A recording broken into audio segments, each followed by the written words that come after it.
All right. Well, thank you very much, Michael. Happy to be here. I'm Scott Lowe, and I am the AI Solutions lead on AI Labs and the Solutions Architect on AI Labs.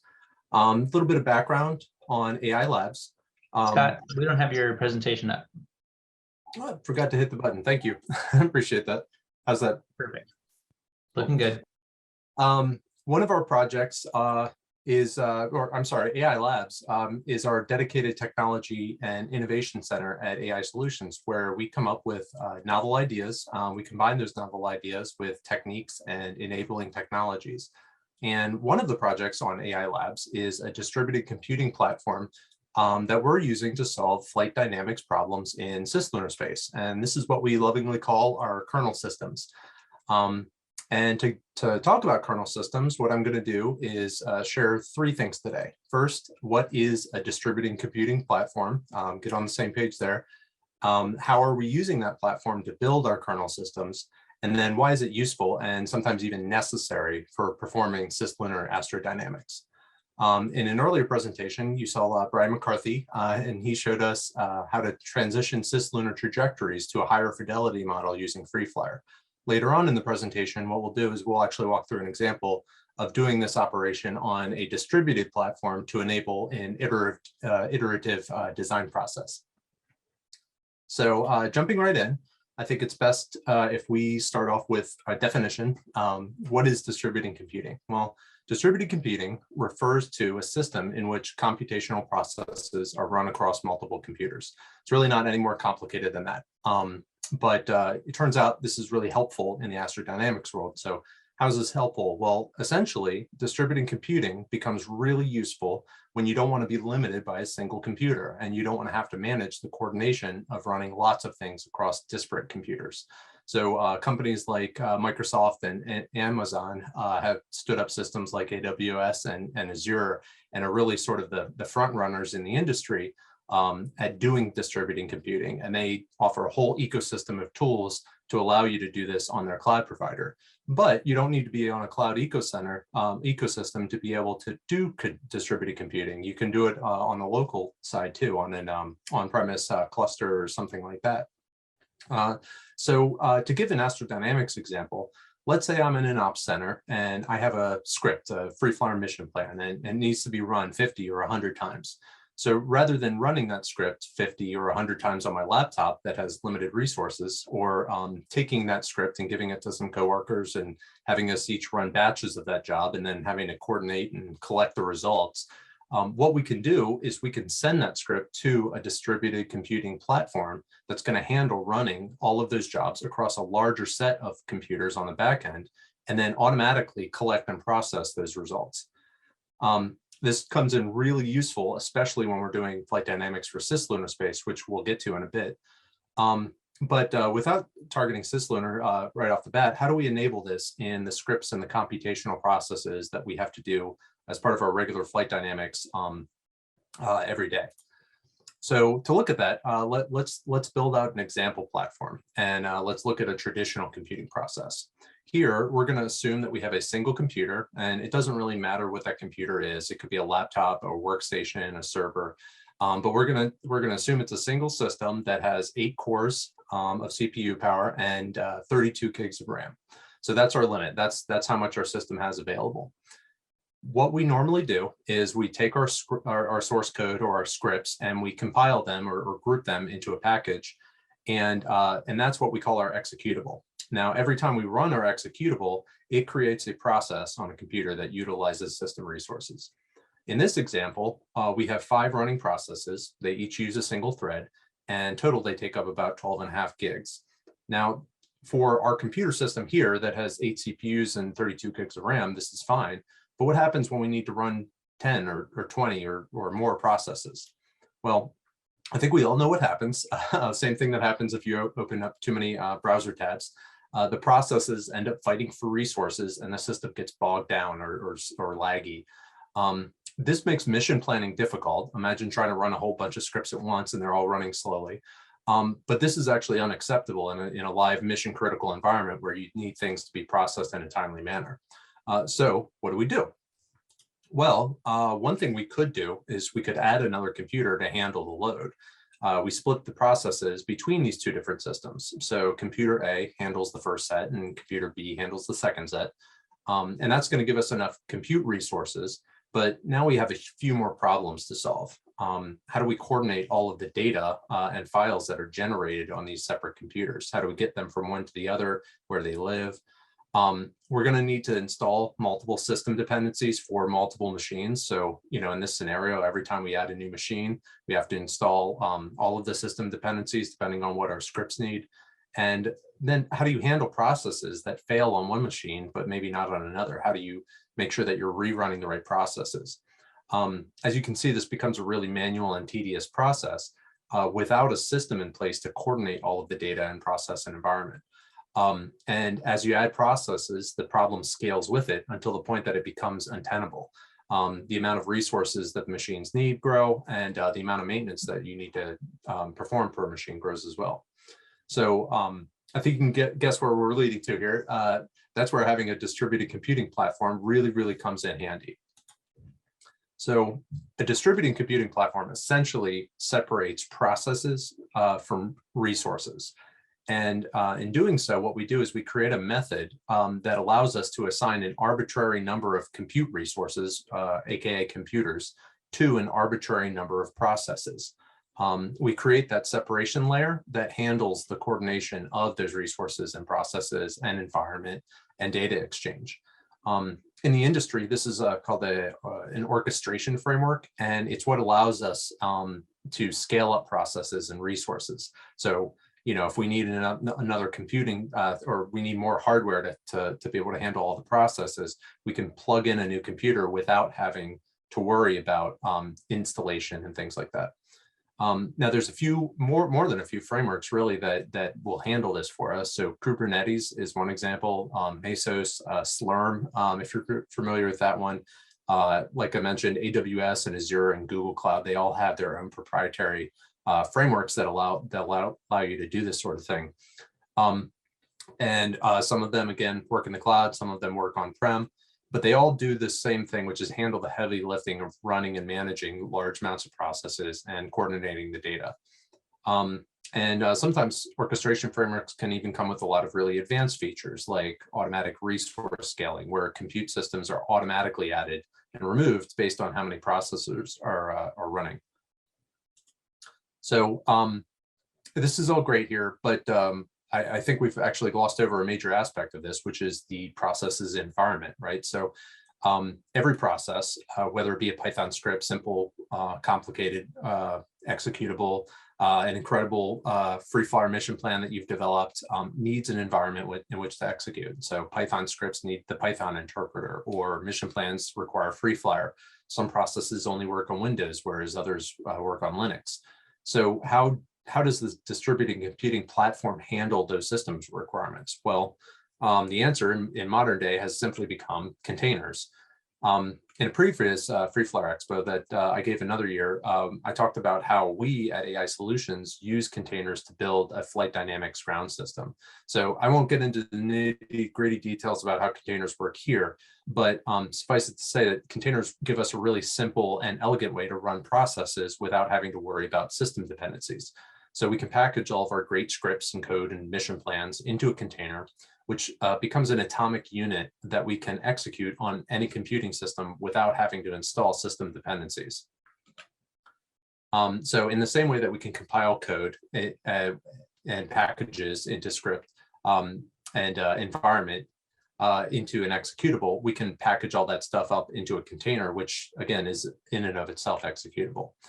And because at this point, container technology is ubiquitous, it's already built into modern operating systems, we can execute those containers anywhere, whether that be an analyst workstation, a secure server, or a cloud provider like AWS or Azure. So what we've done at AI Solutions is to build a library of astrodynamics processes, all of which are packaged in a standard set of containers. So that way we can have an easy to deploy set of astrodynamics that can easily be run at scale. And then we've packaged this as a library. We've packaged this astrodynamics library along with our distributed computing platform together. So that way it's all together. And this combination of framework and pre-built astrodynamics is what we call the kernel system. And it's what gives us a way to run algorithms across a large set of hardware without having to worry about all these details of configuration. We also built up an interaction layer so that any of our existing software, so like DSD Meridian, FreeFlyer, any tools that you would want to build that are custom, can interact with our kernel system and send jobs to it and essentially run processes at scale.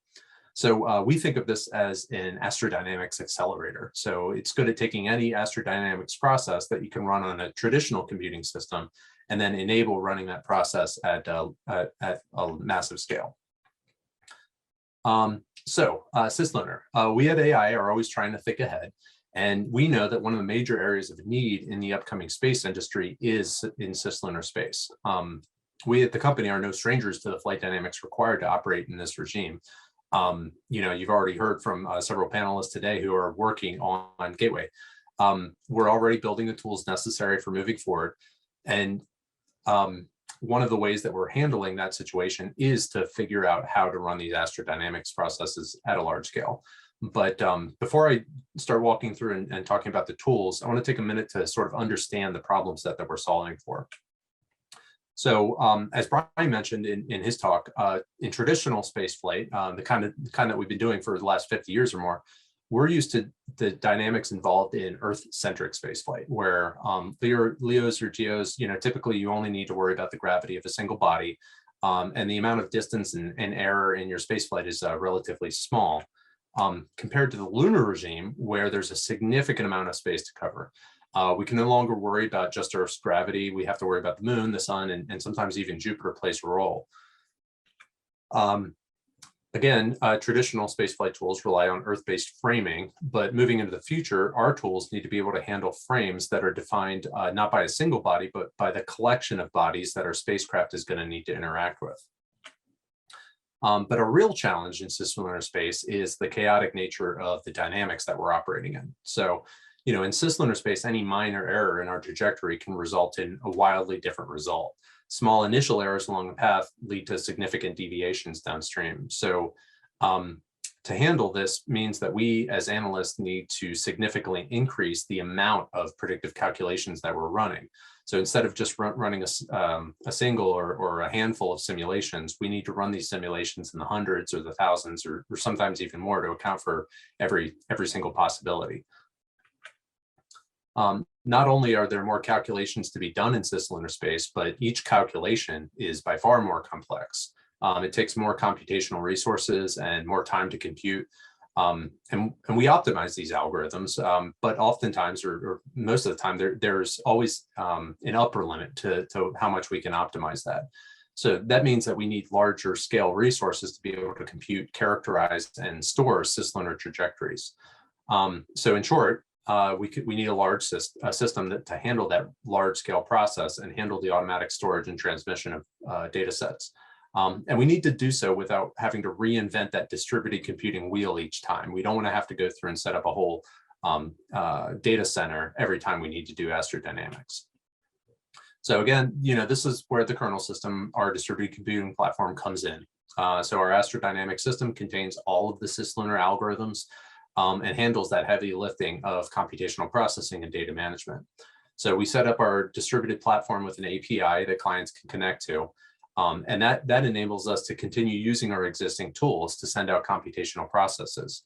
So actually, to talk a little bit more about that, let's dive into a more detailed view.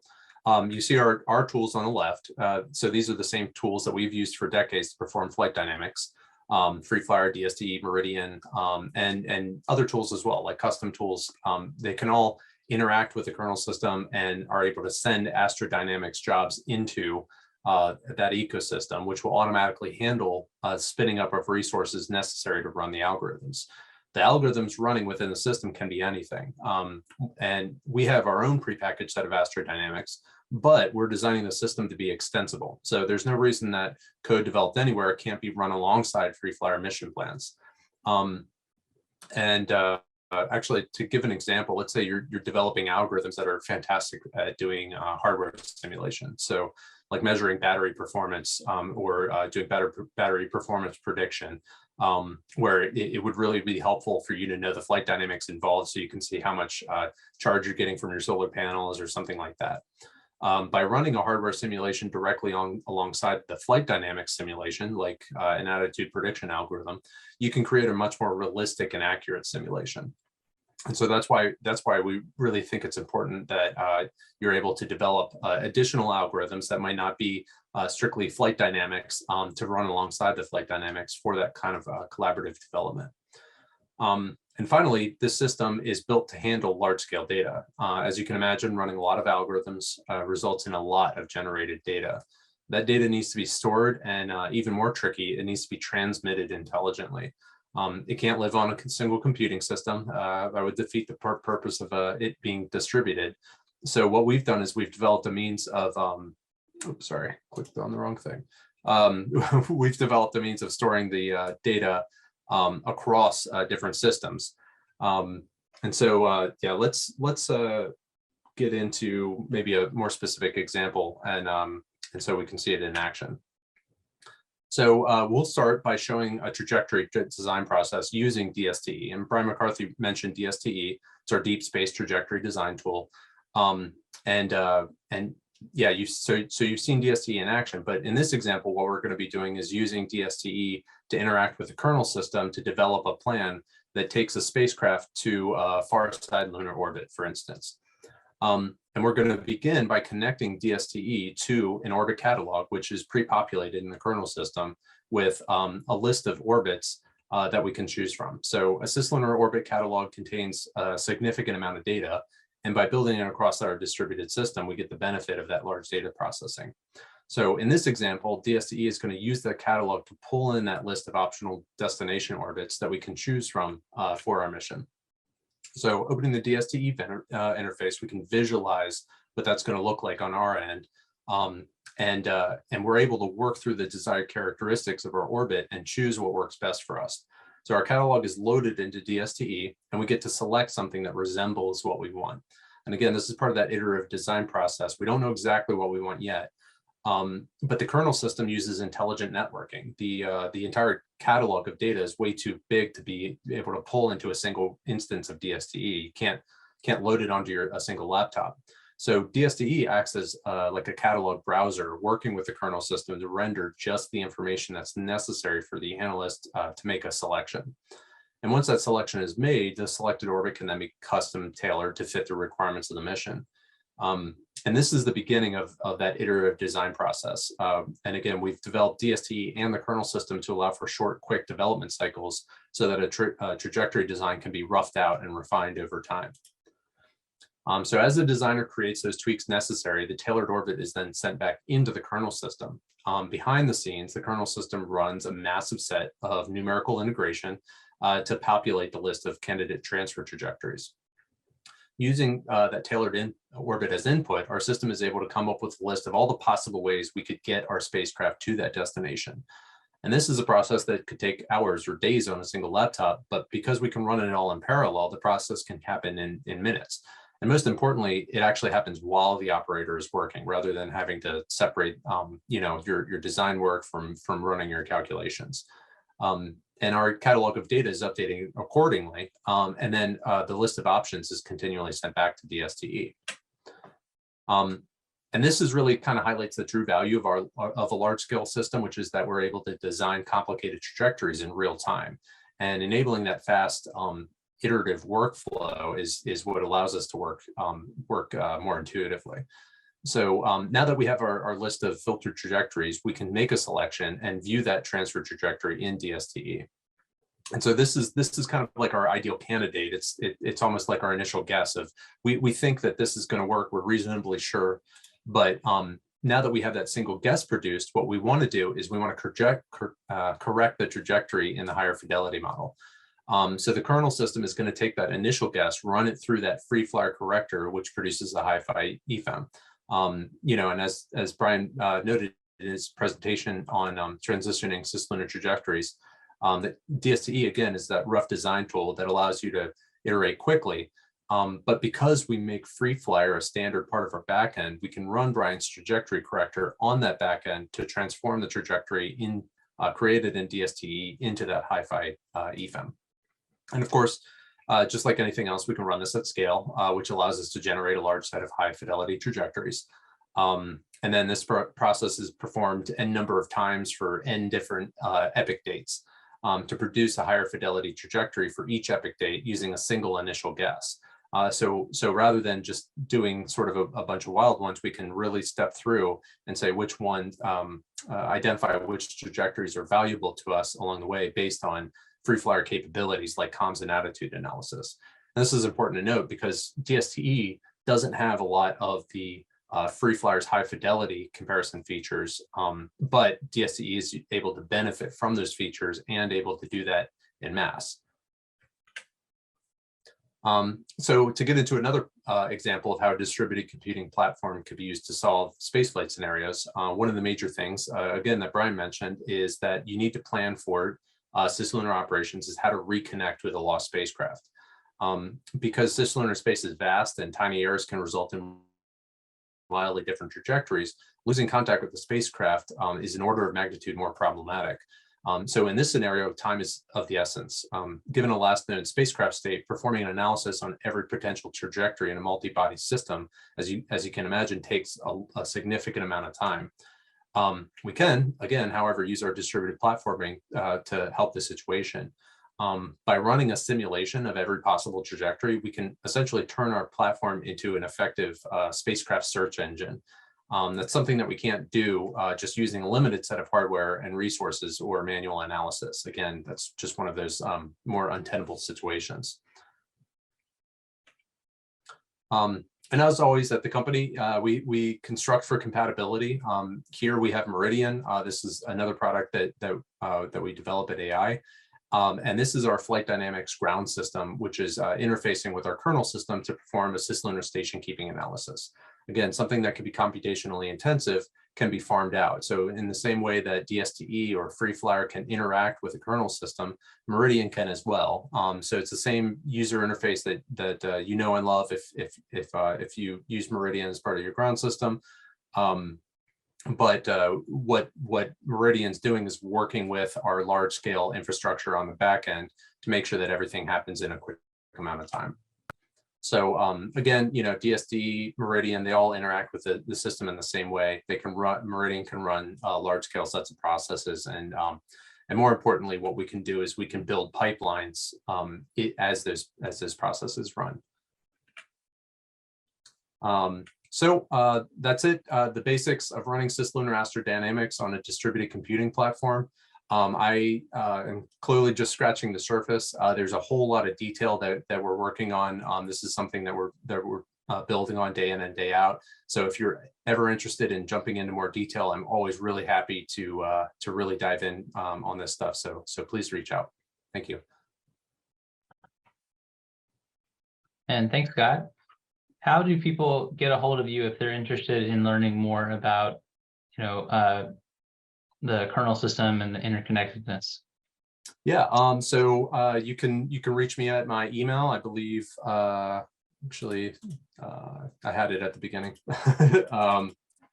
Probably too many slides to go back through, but my email is just scott.lowe@AI Solutions. There it is there, or you can reach out to the Free Flyer tech support team and say, hey, I've got a really large scale system. You know, my job is to work on AI labs and figure this kind of stuff out, but I also work on Meridian, and I work regularly with the Free Flyer team. So anytime anything large scale comes in, inevitably I'm usually part of the conversation. So feel free to reach out any way you know how, and I'll be happy to talk more. Do you have recommendations for people as they're either getting in touch with you or doing their own kind of scale up distributed computing with Free Flyer and our other tools? Do you have recommendations on cloud platforms? Yeah, so you know, all cloud platforms are going to have a set of tooling that helps you run in a distributed environment. My recommendation would be start small and build up. You know, knowing the process to installing and building, you know, files in sort of a simplistic way, learn about containers, because again, a lot of this stuff is built on top of containers.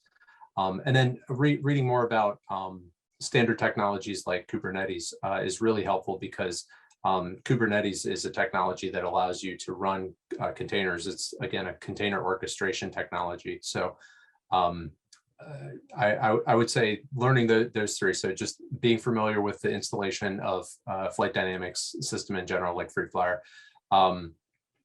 getting familiar with containers, and Docker has a lot of great resources on that. And then getting familiar with an orchestration platform like Docker Compose or Kubernetes is a really great start for just learning how to run those things at scale. Have you had have you kind of thought through, and do you have any recommendations on building everything based on that platform, the orchestration platform, versus maybe choosing and sticking with an AWS, which would give you maybe different sets of features, like a Lambda or something, but would then be in one system?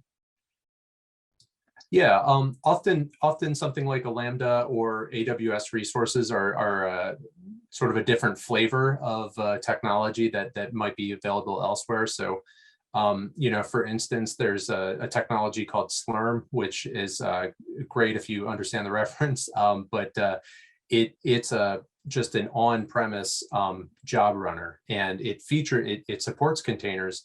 And AWS actually builds on top of that system in order to do parallelization a lot of times in some different instances. So again, everything kind of builds on each other, and there's never just a one-size-fits-all solution. So a lot of understanding the best way to build takes a lot of, I guess, just familiarity with the different tools that are available. So Yeah. sometimes the best method is just start diving in and figuring out how to solve the problem that you have right in front of you, with whatever technology you have access to. So if you have some AWS resources available, there's a lot of free guides online that'll show you how to spin up AWS resources and learn as you go. You've shown examples about kind of the CisLunar Space, which is, you talked about why the distributed computing is important for that kind of problem. Do you see use cases for kernel systems and this concept outside of CisLunar Space, like in constellations or interplanetary? Yeah, absolutely. So, constellations are sort of perfect thing, because a lot of times you have a large number of spacecraft that you're really just repeating the same flight dynamics for. So that's sort of like an immediately obvious choice there. One of the challenges about I wouldn't call it a challenge, but one of the interesting things about Earth-centric orbits is a lot of times you figure everything out, and then your astrodynamics are really just run in serial. There's no need for parallelization. And that's why CisLunar is really kind of pushing the industry to move into largely massively parallel high capacity computing type of scenarios, because that's where the need really comes in. So a lot of our algorithms you have to run in serial, so you can't really parallelize it, and you can't really optimize it. But anytime you get into a situation that requires a lot of compute power or a lot of data processing, then that's really where you start to get into the need for a highly scalable system like a distributed computing platform.